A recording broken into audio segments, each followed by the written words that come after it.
Hey, welcome back to Up in Smoke, all about barbecue. I'm Becky, and we have started a pizza crust on our old smoky right now because it was one that said you need to pre-bake it. So if you have one that you need to pre-bake, pre-bake. But we're making kind of an appetizer pizza. This is going to be delicious. It's going to have brie and a hot pepper jelly on it. So since this was already, this was already getting ready. And I'm going to just kind of lightly drizzle, as my fire is coming up, just some olive oil on here. Then I'm gonna start laying on some of my brie. I got just took a big triangle of brie and just sliced it up on here. Let it soften up a little bit out of the fridge before I started cutting it, because it's very hard. Now, some say that the rind on your brie is edible. I don't always think it tastes that great for me personally, so I did take... I don't like it either. Wasn't expecting that. Oh, we've got phone stuff going on. So, yep. Wasn't expecting that. That's my sister. So, we're just going to put a little more of our brie on until it's all covered up. Kind of nicely covered. It's going to soften up very nicely. And then I've got a spoon here, and I have some hot pepper jelly that we're also going to go ahead and just kind of drop some little blobs. And that's going to soften up and kind of spread around too as this cooks. Get a little smoke on it, on those nice... Move my cheese back over here a little bit. And then get this all going, and this is only going to take about 12 to 15 minutes. It depends on your crust. Really, the crust is the main thing. And once your brie starts getting softened, it's kind of hard to bend over here and look up. So I think that's going to be a nice little amount. It'll soften and spread around with that cheese, because this brie and this hot pepper jam or jelly are so good together. They make a great dip too if you just soften up the brie in the oven. But we're going to do this on a little pizza here, obviously. And let me get just a smidge more on this piece of cheese over here.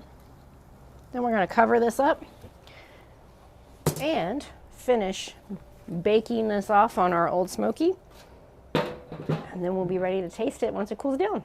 All right.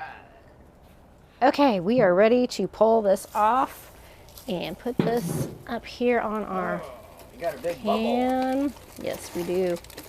Big bubble. Get my pan down here and ready. Slide this on. There we go. And let this cool down a lot, and then we'll be ready to taste. Okay, we have our appetizer pizza inside, and took it off our foil, and the little nice melty cheese that was around it, I just kind of scooped that back onto it with my little spatula. So I'm going to cut into this, and I'm going to have my favorite taster come in. Yes! And just cut all the way across All right. with this to get started. This actually has a very nice aroma. And it does. Actually, you say it like you're surprised. No. Come on, dude. I'm Does not anything surprised. coming off the grill ever smell bad? That's right. So we're just going to get Never. a little piece. Crust got nice and crispy in some spots. Nice. This was that crust that said it should be pre-baked before putting toppings on. Started out as a dough ball. Yes. It's a gluten-free dough ball. Look at that. So, Isn't that awesome? it looks I awesome. hope I held that out right for the camera. The other time, Yes. he tipped his plate up too much, and it was like all could you could hardly see was the see. plate. Yep.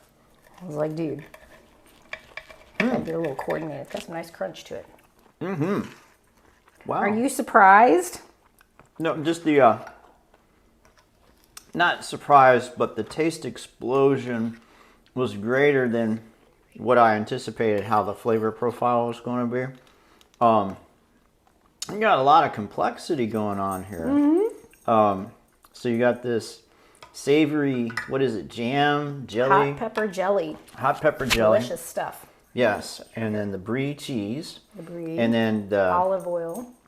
olive oil. The crust has got a nice snap. Put some olive oil You in should the try crust. some. And when I rolled out this dough, I put some cornmeal on it, on top of it and on the bottom of it. I was wondering if it had what that was, if that was cornmeal. Okay. So this is phenomenal. Wow. He was unsure of what I was doing. I don't think so.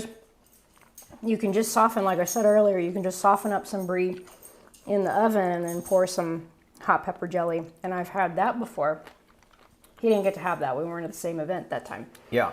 And so I knew that was really good. So I thought, hey, on a pizza, even better. You don't need crackers for dip. Yep. And just spread it out and just cut it up and nice little finger food. This one's a little messy, but delicious. Yeah.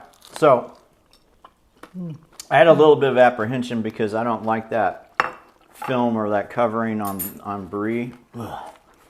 And so I'm not. You got a lot of that off. It's the rind, The rind. which they say is completely edible, and it will soften up. But Halloween has aversion to those kinds of things. And some bries, I don't like the rind. Some rinds are softer or thinner, and those are okay. But this one I did take some of it off. So you can either take it off or leave it on. I'm not picking up any hint of that rind on this. I told you wouldn't. Yeah. Because it'd be nice and a little bit smoky and a little melty. And then with that hot pepper jelly on top of it, it gives it some really nice flavor. So this is a great, like I said, appetizer pizza. We've got holiday parties coming up and everything. Yep. Oh, you're just going to take half the whole thing? No, not half. A quarter? That's really good. It is good. Man, this is very fantastic. This And that- exceeded my expectations. That hot pepper jelly is not super like spicy. It's got some sweetness to it because it is still a jelly. But it has a nice pepperiness to it. So, it's a winner. Yes. Favorite This is taster a approved. hit. Whew. Yes. He was worried. Like I said, he was really worried. No, really worried. So, this is great. Thank you so much for watching. Give us a like and a subscribe, and we will see you next time.